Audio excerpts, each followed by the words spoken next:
আসসালামু আলাইকুম সুপ্রিয় দর্শক। তো আপনারা এখানে একটি অ্যাকোয়া হাইব্রিড দেখতে পাচ্ছেন 2015 মডেল এবং 2020 রেজিস্ট্রেশন। সিসি হচ্ছে আপনার 29,553।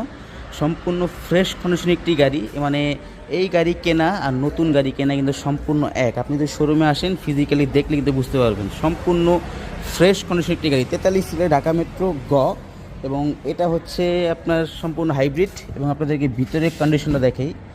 ভিতরের কন্ডিশন কিন্তু একদম কিন্তু সুপার ফ্রেশ, একদম সুপার ফ্রেশ। এবং আপনার আউটলুকটাও কিন্তু কালারটা কিন্তু সম্পূর্ণ আপনার ব্লু কালারের। এবং ভিতরের যে এটা আছে এবং ভিতরটাও কিন্তু সম্পূর্ণ ব্লু। আপনি দেখতে পাচ্ছেন, দেখেন সিট এবং এই যে ড্যাশবোর্ড যা যা আছে সবই কিন্তু সেম টু সেম কালারে। এটা কিন্তু সম্পূর্ণ অরিজিনাল কালার, সম্পূর্ণ আপনার জাপান থেকে যেই কালার করা হয়েছিল সেই কালারটাই কিন্তু আছে। মানে আউটলুক এবং ইনলুক ম্যাচিং করে আপনার কালারটা করা, সম্পূর্ণ অরিজিনাল কন্ডিশনের। আপনি যদি একটি অ্যাকোয়া